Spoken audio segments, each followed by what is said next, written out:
बिस्मिल्लाहिर्रहमानिर्रहीम। अस्सलाम वालेकुम डियर स्टूडेंट्स। आज का हमारा lecture class 10th chemistry chapter number 10 acids bases and salts के हवाले से न्यूट्रलाइजेशन रिएक्शन के बाद होगी शुरू में, और उसके बाद हमने डिफरेंट न्यूट्रलाइजेशन रिएक्शंस की जो एग्जांपल बुक में दी हुई हैं उनको रिएक्शंस की सूरत में लिखना है और बैलेंस करना है उनकी इक्वेशंस को, और फिर हमने कुछ सॉल्ट्स की टाइप्स की बात भी करनी है।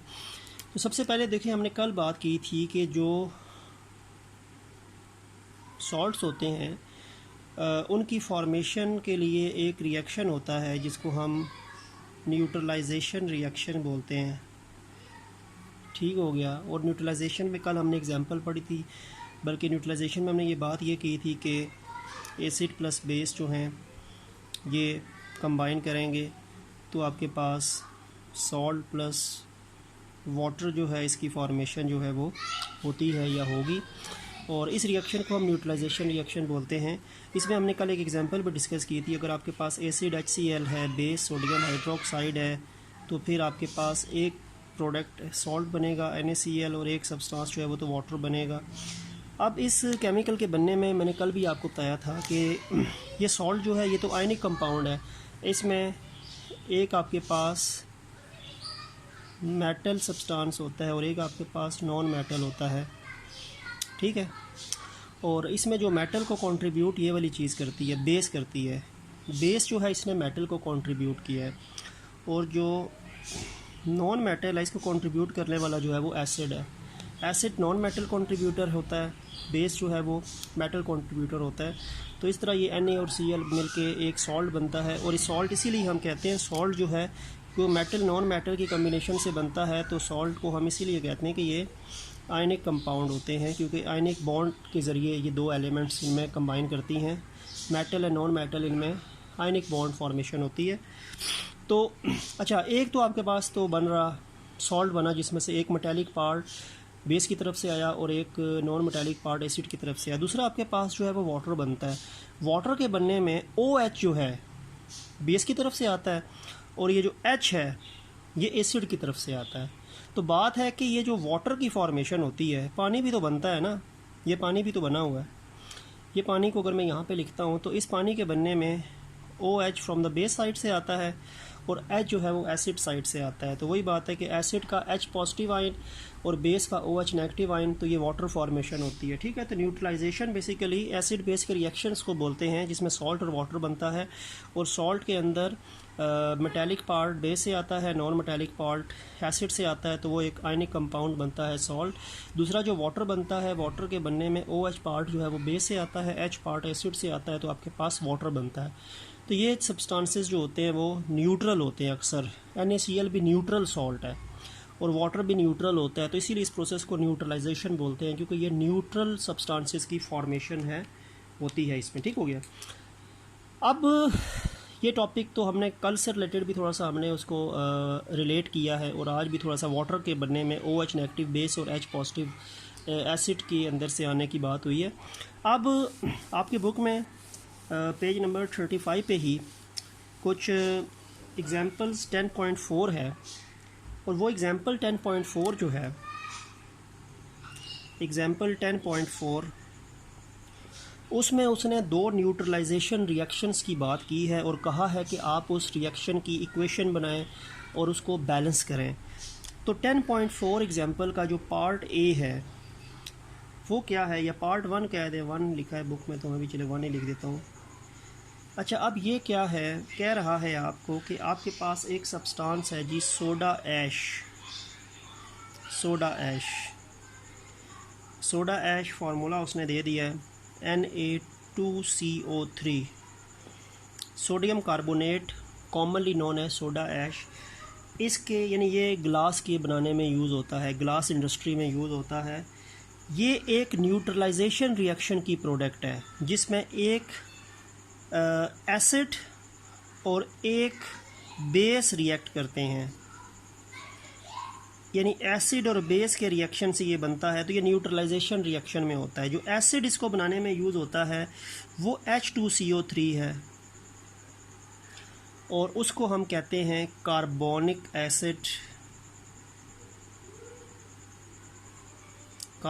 एसिड। और जो बेस है वो है sodium hydroxide NaOH, sodium hydroxide.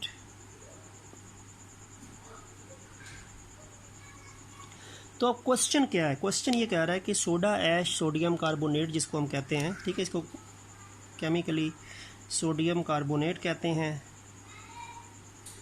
और कॉमनली ये सोडा ऐश के नाम से मशहूर है।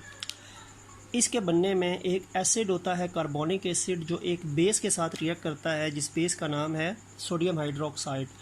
अब एसिड बेस मिलेगा तो ये बनेगा, तो ज़ाहिर बात है कि ये सॉल्ट हो जाएगा ना, ये तो सॉल्ट है क्योंकि एसिड और बेस की ये प्रोडक्ट हैं, तो ये सॉल्ट है, ठीक है। तो यानी ये एसिड बना कार्बोनिक एसिड और सोडियम हाइड्रोक्साइड बेस मिले तो ये सोडा ऐश सॉल्ट बनता है। और इसके साथ न्यूट्रलाइजेशन रिएक्शन है तो ज़ाहिर बात है एक और चीज़ साथ बनेगी, वाटर भी बनेगा। वाटर जो उसने बात नहीं की लेकिन हमें पता है कि एसिड बेस के रिएक्शन से सॉल्ट के साथ वाटर भी बनता है। अब वो कह रहा है कि हमने इस रिएक्शन की एक इक्वेशन, केमिकल इक्वेशन लिखनी है और फिर उसको हमने बैलेंस भी करना है, और ये एक न्यूट्रलाइजेशन रिएक्शन है। This is a neutralization reaction, we have to write the complete balanced chemical equation of this reaction. अब इसमें ज़ाहिर बात है कि सबसे पहले एसिड लिखेंगे। एसिड आपके पास H2CO3 है और बेस आपके पास NaOH है, क्योंकि न्यूट्रलाइजेशन क्या होता है, acid plus base salt plus water. तो acid carbonic acid base NaOH salt ये बना सोडियम कार्बोनेट, उसने लिख के भी दिया, उसने फार्मूला भी लिख दिया। चौथी चीज़ भी बनती है वाटर, वो तो हमें पता है, वो उसने नहीं बताया लेकिन वाटर बनता है बिकॉज न्यूट्रलाइजेशन की बात है। ये रिएक्शन है आपके पास, this is an acid, this is a base, they combine to form salt and water. अब कह रहा है कि इस रिएक्शन की इक्वेशन तो हमने बना ली है, अब इसको बैलेंस भी करना है। बैलेंस करने के लिए देखें रूल क्या होता है। बैलेंस करने के लिए रूल ये होता है कि सबसे आखिर में हमने हाइड्रोजन ऑक्सीजन को बैलेंस करना होता है। हाइड्रोजन ऑक्सीजन लास्ट में बैलेंस होते हैं, उससे पहले जो हाइड्रोजन ऑक्सीजन के अलावा जो एलिमेंट्स हैं उनको बैलेंस करेंगे। तो हाइड्रोजन ऑक्सीजन के अलावा एक एलिमेंट इसमें सोडियम है और एक एलिमेंट कार्बन है, तो हम सोडियम और कार्बन को पहले बैलेंस करेंगे फिर हाइड्रोजन ऑक्सीजन को लास्ट में करेंगे, ठीक है। क्योंकि हाइड्रोजन ऑक्सीजन को आप लास्ट में बैलेंस करेंगे तो आसानी होती है, ये रूल होता है बैलेंसिंग का, ठीक है।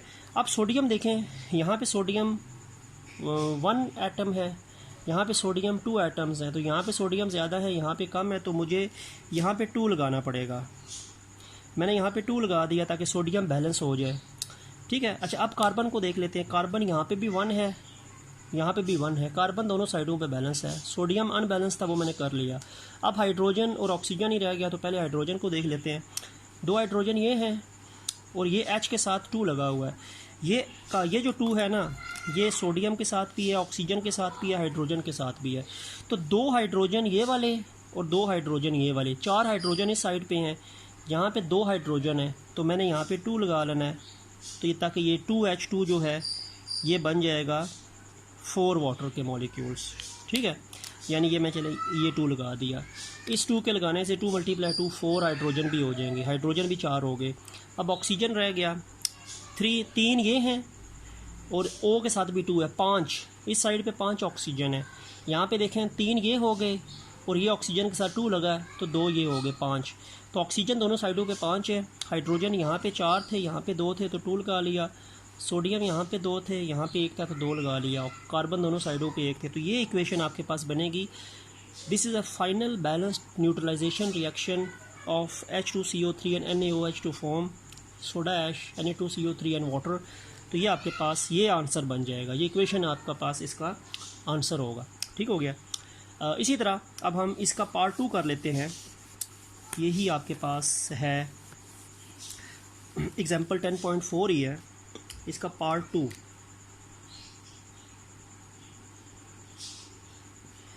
अच्छा, 2 पार्ट क्या है कि आपके पास बेरियम नाइट्रेट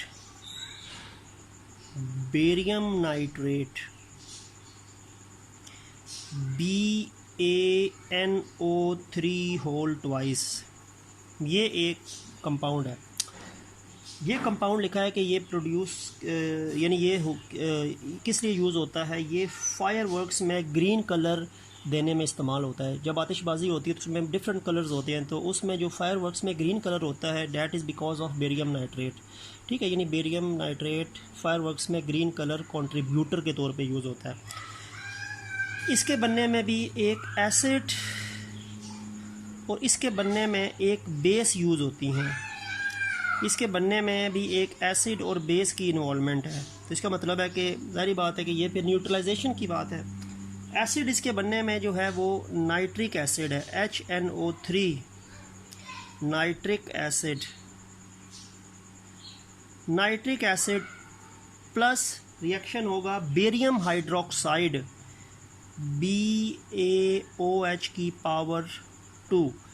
इस कंपाउंड का नाम है बेरियम हाइड्रोक्साइड। तो बेरियम हाइड्रोक्साइड बेस है, हाइड्रोक्सल आयन है ना, तो ये बेस है। तो बेरियम हाइड्रोक्साइड नाइट्रिक एसिड से मिलेगा तो ये चीज़ बनेगी। ये ज़ाहिर बात है ये चीज़ जो बनती है तो ये सॉल्ट होगी। एसिड बेस मिलेंगे तो सॉल्ट होता है, प्लस ज़ाहिर बात है चौथी चीज़ वाटर होती है न्यूट्रलाइजेशन में, acid base salt and water. तो वाटर भी बनेंगे, इसने बताया नहीं है लेकिन वाटर भी बनता है। तो ये सॉल्ट है बेरियम नाइट्रेट, जो कि इस एसिड नाइट्रिक और इस बेरियम हाइड्रोक्साइड के मिलने से बनता है। अब हमने इसमें भी वही करना है कि हमने न्यूट्रलाइजेशन रिएक्शन क्योंकि ये है तो हमने कंप्लीट बैलेंस केमिकल इक्वेशन लिखनी है। तो सबसे पहले एसिड लिखते हैं, एसिड HNO3 है। फिर बेस लिखेंगे, बेस बेरियम हाइड्रोक्साइड है। यह मिलेगा तो सॉल्ट, ये जो बेरियम नाइट्रेट सॉल्ट है, बेरियम नाइट्रेट सॉल्ट है, प्लस वाटर बनेगा। ये हमने रिएक्शन लिख लिया, रिएक्शन हमने सबसे पहले बना लिया, acid base salt and water. ये सॉल्ट उसने हमें दे दिया बेरियम नाइट्रेट, जो फायरवर्क्स में ग्रीन कलर कंट्रीब्यूट करता है। वाटर खुद होता है, हमने खुद पता है कि वाटर बनता है न्यूट्रलाइजेशन में, तो वाटर हमें लिखना पड़ेगा। विदाउट वाटर न्यूट्रलाइजेशन कंप्लीट नहीं होती, तो इसीलिए हमने वाटर भी लिखा और ये न्यूट्रलाइजेशन रिएक्शन हमने कंप्लीट लिखा। बैलेंस अभी देखते हैं या नहीं। बैलेंस वही करना है कि हाइड्रोजन ऑक्सीजन को लास्ट में बैलेंस करना है। तो हाइड्रोजन ऑक्सीजन के अलावा बेरियम है यहाँ पे और नाइट्रोजन है। पहले बेरियम को देखते हैं। बेरियम ये भी दो एटम, बेरियम का ये भी एक एटम है, क्योंकि यहाँ पे नीचे भी 2 नहीं है, ऊपर भी शुरू में कुछ नहीं है। तो ये बेरियम का एक एटम है, ये भी बेरियम का एक एटम है। तो बेरियम दोनों साइडों पे बैलेंस है। फिर नाइट्रोजन है, नाइट्रोजन यहाँ पे भी एक है, यहाँ पे नाइट्रोजन ये N की होल पावर 2 है ना, तो इसका मतलब है N के 2 एटम्स हैं।